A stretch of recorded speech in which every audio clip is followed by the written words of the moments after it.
Bagaimana membangun jaringan Wi-Fi di desa utama, apa perbedaan vertikal dan antena 4G, kemudian router 4 frekuensi, dan bisa support antena eksternal.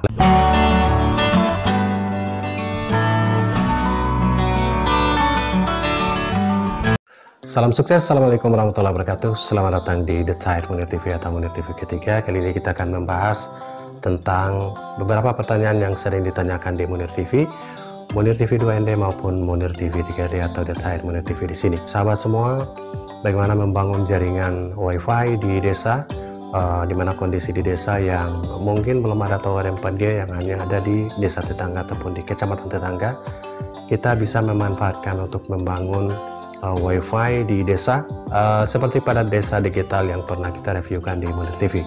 Sahabat semua, perangkat-perangkat yang dibutuhkan selama beberapa tahun memberikan rekomendasi untuk perangkat-perangkat yang ada di desa, Wi-Fi yang ada di desa khususnya yang menggunakan sinyal 4G, karena untuk jaringan fiber kita masih sulit untuk mendapatkan dan belum masuk ke desa-desa, sehingga kita memanfaatkan sinyal 4G di lokasi untuk membuat Wi-Fi di desa maupun Wi-Fi personal, bahkan ada menggunakan Wi-Fi untuk usaha hotspot Wi-Fi. Sahabat semua, perangkat yang dibutuhkan jika BTS 4G-nya sudah dekat dan kita bisa jangkau langsung dengan router modem 4G, maka yang perlu diperhatikan adalah band frekuensi yang berperforma baik. Bagaimana cara kita bisa melacaknya? Kita bisa menggunakan modem, terutama modem Huawei, modem TP-Link, modem Mercusis.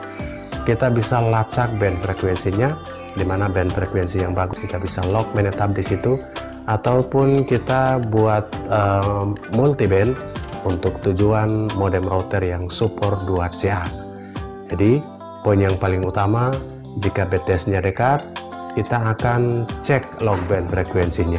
Sahabat semua, setelah kita lakukan pengecekan band frekuensi di lokasi di BTS yang dekat, band frekuensi mana yang berperforma baik, kita akan lock tetap di situ.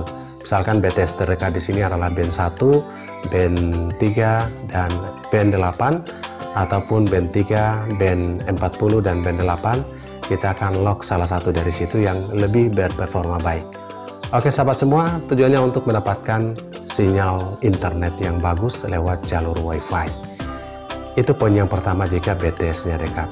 Jika BTS-nya jauh, misalkan sudah 7 km, bahkan di atas 10 km, kita bisa memanfaatkan antena 4G. Antena 4G yang sering direkomendasikan karena sudah banyak digunakan oleh pelanggan Munir TV dalam jangka waktu yang lama, yaitu lock periodik, terutama lock periodik Huawei, karena sekarang sudah jarang di pasaran, sehingga rekomendasi periodik yang berikut adalah lock periodik dari Lintratek. Lock periodik Lintratek juga menjadi rekomendasi saat ini, ya, apalagi yang 51 cm, semakin panjang semakin berefek untuk mendapatkan sinyal 4G dalam jarak jauh. Yang berikut adalah YAG Grid. Grid lokal ini pun recommended, sudah banyak digunakan oleh pelanggan Munir TV, bahkan terbaru di beberapa titik di sini kita mengambil sinyal 4G dari desa tetangga kurang lebih 9 km, itu rata-rata menggunakan YAG Grid versi vertikal. Lalu ada yang bertanya, apa perbedaan vertikal dan horizontal? Horizontal itu beam width-nya lebar, sehingga pada saat kita pasang mudah untuk pointingnya. Kita hadapkan ke BTS sedikit miring atau sedikit bergeser pun, kita masih bisa mendapatkan sinyal 4G dengan mudah. Sedangkan yang vertikal itu benar-benar harus terarah ke BTS, karena beam width-nya sempit, sehingga sedikit melenceng kita sudah tidak mendapatkan sinyal, bahkan blank 4G, walaupun di area tertentu setelah antena naik kita bisa dapatkan sinyal 4G. Itulah perbedaan untuk YAG Grid versi vertikal dan YAG Grid versi horizontal, maupun yang grid vertikal yang lain dan horizontal yang lain. Kelebihan vertikal, karena beam width-nya sempit, daya tangkapnya jauh, jadi lebih jauh dibandingkan dengan yang horizontal. Karena horizontal beam width-nya melebar, daya tangkapnya sedikit dekat. Namun kebanyakan untuk menembak BTS jarak jauh saat ini dengan menggunakan YAG Grid versi vertikal. Teman-teman atau sahabat yang menggunakan antena yang lain, silakan, karena perilaku dan perangkat yang digunakan pada BTS itu bermacam-macam dengan berbagai macam merek di BTS lokasi masing-masing.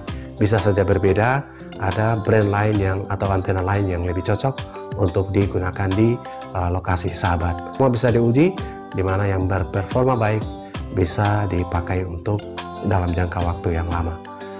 Oke sahabat semua, itulah antena 4G, kemudian router 4G. Router 4G yang selama ini kita reviewkan buat sahabat semua. Router 4G atau modem router 4G, karena kita menggunakan antena outdoor, jadi wajib kita menggunakan modem router 4G yang support antena outdoor, atau yang ada colokan pigtail, ataupun yang ada konektor SMA, CRC maupun T9.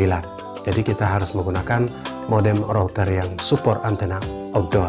Oke sahabat semua, modem router yang rekomendasi yang sering dipakai oleh pelanggan Munir TV diantaranya adalah Orbit Star 2 yang saat ini sudah mulai berkurang di pasaran, atau Huawei B312. Kemudian berikutnya adalah Orbit Pro H2 atau Huawei B530, dan ada juga produk Soyalink yang menggunakan software Huawei, diantaranya adalah Orbit Pro H1, Soyalink B535 atau Orbit Max H1, Soyalink B628. Ini juga sangat recommended untuk sahabat semua karena sensitif dalam menerima sinyal 4G dan bisa digunakan di desa dengan menggunakan antena outdoor. Router 4G yang lain, TP-Link MR6400 dan juga TP-Link MR400, ini juga sangat rekomendasi buat sahabat yang berada di jarak jauh dari BTS dengan menggunakan antena outdoor. Kemudian router dari Mercusis MB110, ini juga rekomendasi buat sahabat semua untuk bisa menggunakan antena outdoor karena ada konektor SMA yang sangat sensitif juga, dan juga bisa dilakukan lock band frekuensi. Jadi router modem 4G yang bisa dilakukan lock band frekuensi dan bisa support antena eksternal. Mulai dari Orbit Star 2, Orbit Pro H2, Orbit Pro H1, Orbit Max H1 yang bisa dilakukan lock band dan bisa support antena eksternal, TP-Link 6400, TP-Link 400 dan Mercusis MB110. Inilah perangkat yang bisa digunakan untuk support sahabat yang membangun WiFi di desa dengan menggunakan sinyal 4G. Semoga bermanfaat. Salam sukses. Assalamualaikum warahmatullahi wabarakatuh.